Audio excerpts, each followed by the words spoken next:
प्राचीन समय की बात है। पर्वतराज हिमालय के घर एक दिव्य कन्या ने जन्म लिया। उस कन्या का तेज इतना अद्भुत था कि जन्म लेते ही पूरा वातावरण पवित्र हो गया। ये कोई साधारण बालिका नहीं थी, ये स्वयं आदि शक्ति का रूप थी, माँ ब्रह्मचारिणी। बचपन से ही माता अत्यंत शांत, तपस्विनी और तेजस्वी थी।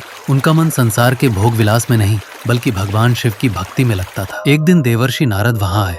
उन्होंने माता को उनके पूर्व जन्म का रहस्य बताया और कहा, हे देवी, आपका जन्म भगवान शिव को पति रूप में प्राप्त करने के लिए हुआ है। ये सुनते ही माता ने दृढ़ संकल्प लिया कि वे भगवान शिव को पाने के लिए कठोर तपस्या करेंगी। और यहीं से शुरू हुई एक ऐसी तपस्या जिसे सुनकर आज भी मन श्रद्धा से भर उठता है। माता ब्रह्मचारिणी ने जंगल में जाकर घोर तप आरंभ किया। 1000 वर्षों तक उन्होंने केवल फल और फूल खाकर जीवन बिताया। समय बीतता गया, तप और कठोर होता गया। इसके बाद 100 वर्षों तक उन्होंने केवल शाक पत्तों पर निर्वाह किया। तेज धूप, मूसलाधार वर्षा और कड़ाके की ठंड कुछ भी उनकी साधना को डिगा नहीं सका।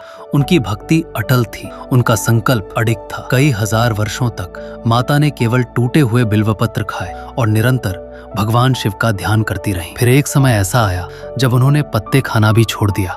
अब वे बिना अन्न और बिना जल के तप करने लगी।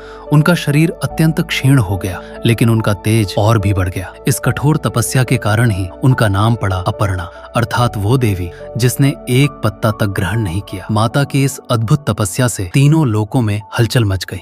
देवता, ऋषि, मुनि सभी उनके तप से प्रभावित हो उठे। वे सभी माता के पास आए और हाथ जोड़कर बोले, हे देवी, आपकी तपस्या व्यर्थ नहीं जाएगी।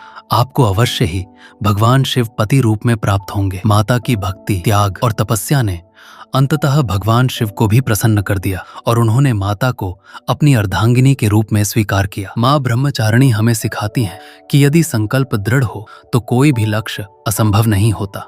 उनकी पूजा से जीवन में तप, त्याग, संयम और आत्मविश्वास की शक्ति प्राप्त होती है। जय माँ ब्रह्मचारिणी।